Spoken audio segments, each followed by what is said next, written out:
you've played World War II within the past 24 hours or so, chances are that you ended up getting an update for World War II because, well, yesterday, that update that we talked about for quite some time has rolled out, and now we have officially upon us Shamrock and Awe, the brand new operation within World War II. So, included in that is a lot of different stuff, both thematics and content-wise, so today I wanted to break down absolutely everything that you can see changed and added into World War II in a sort of recap like we do with every update previously. So, in this one today, we're going to be taking a look at what the 1.11 update in Call of Duty World War II really changed. So, firstly, right off the bat, one of the big things that you might notice just literally from booting up the game, not even going into anything in particular, is that you'll notice that there's a colorized blue and purple tint to the menu. So, whereas previously it was black and white, now you have a little bit of color, splash of that in there, but also a little bit of a gradient overlay on top of it. And I don't know if you guys use Photoshop at all, but there's one default gradient overlay that always comes to my mind,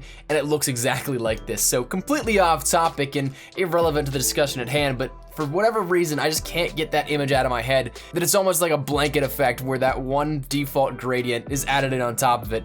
Once again, just me, but one thing I wanted to put out there. But moving along, the next thing you'll probably notice is because it once again doesn't require you to actually go into anything in particular. If you end up going into the multiplayer and online section, it'll bring you to a brand new layout for the menu. This now does not feature what we standardly know as of the past couple of days, and the first default tab you go to might be the news tab, which you see all your news once again that the new event is live and all that kind of stuff, or it might take you to the default menu that you had previously minus the headquarters, to which you might notice that there is a new headquarters tab in which you have 5 different tiles to select from at that point in time. And this is actually something that I think is absolutely awesome. We saw this with PC get added in with the last update, but we didn't see it transfer over to consoles until now, but it should be there for everybody, and I think this is a nice little transition in how the menus will work. So now currently you have the operations officer, the quartermaster, the mail station, headquarters, and the theaters in the quick access menu for headquarters on that tab. You don't need to go to the headquarters to get to each of these now, and for things like in between games, it's going to be an easy way to swap out orders and contracts, as well as go to the mail station, get armory credits. All that can be done on the fly now. So you'll see a more seamless way to do this and transition from a pre-game lobby and after games into just getting those and updating and keeping on the fly with everything. So absolutely massive feature, I think, and one that I am really glad that it was added in. I didn't really think about it too much before I saw it on the PC, but having seen it on the PC, I've wanted it every day since then. So it's something that I'm glad is now here, and we can take advantage of all this stuff without having to exit and go to the headquarters and waste a minute to a minute and a half each time we wanted to get armory credits, a new order, or something like that. But as for going deeper into the content changes here with this, let's start top down. Let's go with the headquarters first, because that's probably the biggest thing that you'll see immediately. But there is a thematic redesign for the headquarters to be Irish themed here with it. And one thing that you'll notice as soon as you enter in is the giant goblet in the middle where the resistance car was before and where the Christmas tree was for Winter Siege. This is now a massive goblet overflowing with mist, almost as if a bubbling effect for the liquid inside of it. You'll also see a ton of clovers on the ground. You'll end up seeing tables with mugs and gold. You'll see all sorts of quotes for the luck of the Irish and all sorts of fun festivities, as well as clovers floating around in the wind. Overall, I think it's a nice design of the headquarters and, of course, quite fitting for a St. Patrick's Day theme. But while we did see a lot of different changes here, both in appearance and then for the things that pop up, say in the firing range when you explode a tire, while those sort of things are a nice splash of color on an otherwise dreary headquarters, it's not as big a change as what I'd say the headquarters was for Winter Siege, and then maybe even the Resistance event as well. Maybe it might be on par with the Resistance event. Maybe I'm just thinking a little too far into it. But nonetheless, it is something that is nice, but personally I don't take away as the biggest change here for this. Of course, appearance-wise, it is a big change up, but a lot of the stuff we'll be talking about still has a lot more in terms of implication on the gameplay. So let's go down a little bit deeper once again. Let's start with orders. Let's go to Major Howard's quarters, because Major Howard not only got a little bit of a redesign to fit the Leprechaun theme, but the content he offers is a bit different now as well. We still have your standard 6 daily orders and 3 weeklies, but you'll notice 1 or 2 big changes. Perhaps the biggest one being a weekly order that is 100 suppressed SMG kills, and you'll end up getting a reward for that of the Handler M1928 variant for free. A brand new awesome variant for the Thompson, and it's yours all with just 100 suppressed SMG kills.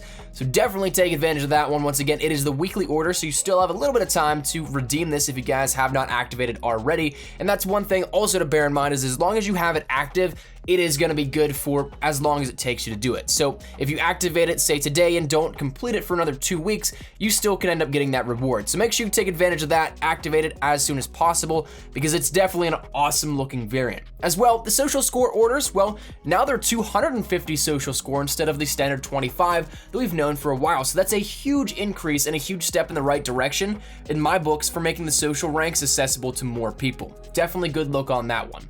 Now, as for, say, the other side of the spectrum here, the Quartermaster, the sister station to the orders, Butcher's back firstly, so you get to see all of his antics and his crazy quotes and all that kind of stuff. But let's start out with the content and the deal of a lifetime being added in.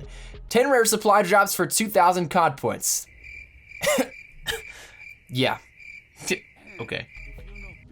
But then we also have our first armory credit deal that we see available, seemingly on a 3-day rotation cycle at the moment. That might change in the future, but right now it's available for 3 days, now down to 2.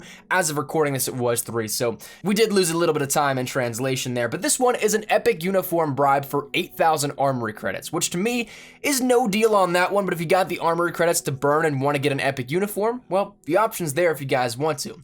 But the biggest thing I'm excited for is just the inclusion of being able to purchase things via armory credits, so that should open the door for more options going forward. As for contracts though, well, these were actually redesigned nearly entirely for this update, which is a good and bad thing, but it's supposed to be in conjunction with a new redesign of the loot pool and the way that drops work. So while I can't say for sure just how well it works in practicality, that's the thought process behind it, so bear that in mind when we talk about these changes.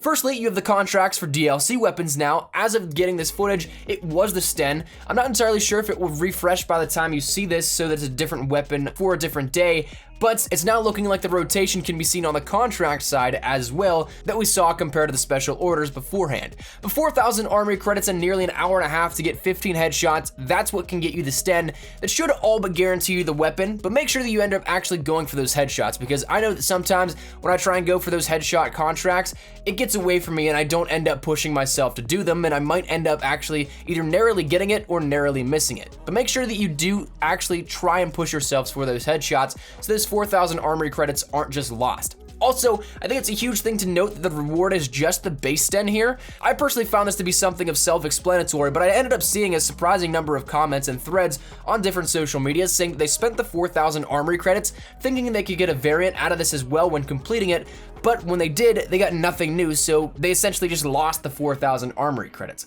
So keep that in mind that these DLC weapon contracts are just the base weapons. But other changes include a few other curveballs. We now see 2 more contracts with XP rewards and 2 contracts that grant regular supply drops, not rare ones. So that's the first time that we've seen regular supply drops added in within the Quartermaster, and not just rare ones exclusively alongside XP. But that said, there are still rare supply drops along with contracts, but not as many, only 2 of them at the moment. But my biggest issue with the changes for the contracts are the pricing systems now. The rares have a contract of 400 armory credits and 275 armory credits respectively, to which I feel like if your goal is to accumulate more armory credits through duplicates, which is what I've been doing because I seemingly just have awful luck, so I kind of root now for duplicates to try and get more armory credits and see if I can get as many as possible. If that's something you try to do, I feel like you're just never gonna find yourself above water because you're spending so much for supply drops now that you don't really get all that much in return. And in terms of trying to just simply get those armory credits, well, that's where you see a massive disconnect if you try and get it organically, because you only get 100 armory credits from your mail station every 4 hours. Maybe I'm crazy, but that's the changes for the contracts. As for collections, well, Shamrock and Oz started, so we ended up seeing the MG81 and the M38 added, both of which we detailed yesterday in showcases individually if you guys missed out on those. So if you guys want to check that out, they'll be up on the channel already, but each have their own subsidiary pieces to the collections and are great items for the corresponding event currently, with tons of Irish-themed items in each collection. They are a bit pricey, fair warning, so unfortunately if you're like me and don't have near as many armory credits saved up as you'd like, you got your work cut out for you in the next 20 days if you want to get these. But there's a short list of items in the Shamrock and Awe collection because, well, the event itself only lasts 3 weeks, but we did get a ton more content in the collections for Operation Overlord.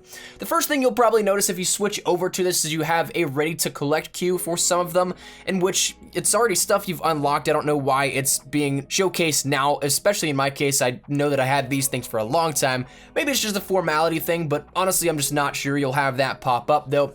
but it's a lot of the big filler content that was added in, such as camos and charms, to which you can see each of those got a ton in the later collections, and if you scroll through them, you'll see them prominently on display for all of this. But the one thing that I'm really excited for are the camos. I'm personally a big camo guy, and I'm all for these being added in. As I mentioned previously, I was not a fan of the base challenge camos in World War II, so these, I'm really excited to these, but also the future of camos as well. Because again, if you don't really like these ones, I can guarantee you that more are coming in the future, so don't worry just yet. And again, I'm a fan of the way that these were also implemented, because I was worried they'd do this like Black Ops 3, where each camo would be allocated to each weapon. So you'd have to get each weapon individually with that camo on it. And admittedly, I think that was the worst way you could possibly do that in a supply drop system.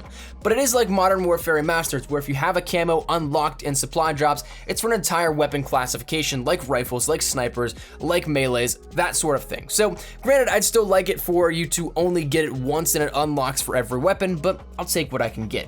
As for emotes, that was another thing that was added in as filler content. A dozen or new so emotes were added in. Some are pretty cool, some maybe not so much. Personally, I'm a fan of the corkscrew emote, similar to the backflip, but I also enjoy arrow and fist bump among others. Again, just really filler content though. As for game mode, that's probably one of the last things we'll talk about here at this one, but there's the Leprechaun Hunt Mosh Pit, which is standard TDM, domination, hardpoint, and kill confirmed. But the catch is, there's a hidden leprechaun zombie that will enter the playing field at a point in time in the game, in which you have to find him and kill him, and if you do, all of your score streaks will fill up instantly. So, hello Requisitions 2.0. But on a real note, it's not all that much of a deterrent from the gameplay experience overall, and it's a nice little way to be festive, and to just change up the dynamics of the gameplay a little bit. So if you don't like it, you don't have to play it, it's just a featured mode to show off a bit of that fun here. But the big thing that I am really happy for is Shipment 1944. This is awesome, and this is the DLC that I think needs to be done moving forward within World War II. Shipment 1944 is a reskin or remake of Shipment from COD 4, and just how you remembered it, just as small, just as spammy, but this time set in World War II. Now the reason that I love this so much is not because of how much I die when I play it, but because of how it's offered. Currently, it's free for the Season Pass holders at the moment, so if you have the Season Pass, it's actually the first time you have a real incentive to get it for the first time in like 3 years, besides saving 15 bucks on the maps overall. But the even better part is that it's free to everyone in 2 days on Friday the 16th, and if you missed that, I said free. It is free to everyone starting Friday, and I think this is a massive step in the right direction. Free DLC is what will make this game last longer, and given the current climate of the game and its competition, this is what is needed to keep players engaged and in love with the title. So I'm all for this. Give us more of this stuff moving forward. Absolutely. The cool part too is that it's not only limited to Shamrock and Awe. Once the event is over, the map will still be there, free to play for everyone. So that'll probably be added in on the rotation after that. And again, in a couple of weeks time, it'll probably be in that regular rotation, but nonetheless, free map coming for everybody starting Friday and moving forward. That's one nobody needs to pay anything for. It's there for the rest of World War II. Now the final real change deals a little bit with multiplayer and the weaponry as a whole, because, well, you might have noticed the Volk was actually nerfed, to which that was something a lot of people expected to be coming a lot sooner than it did, but the Volk nerf that we got was an increase to the recoil and a decrease in the damage range to make it more on par with other rifles of the classification. So rest in peace to the Volk. 2018 to 2018 it had a nice life, but that said, it's still a relatively good choice, but not as good as it used to be. It was absolutely insane beforehand. Now it's relatively just more on par with other rifles. And then also the final thing we want to close out is a brief mention of zombies, because I know some of you guys wanted me to talk a little bit about it recently. Admittedly, I haven't played enough zombies just yet after this update to know exactly what's up, but there were some cool little Easter eggs here within it, and also some different flashes of Irish colors, but also there are new camos available, which personally I don't know too far into detail how to get them, so I don't want to really lead you guys on, but you can check them out on the Zombies subreddit probably, but they look pretty darn cool. Zombie exclusive camos, they don't transfer over to multiplayer, though I'd love for them to. That pre-order camo, man, I still want that to come from Zombies to multiplayer, because it's the dark matter of World War II, but we just don't have it. I guess it fits more the Mystic style of zombies in World War II rather than multiplayer, but to each their own. That said, that's where we're gonna wrap it up. So, a huge discussion here at this one. A lot of stuff was changed, and this has been a long video, so I do apologize.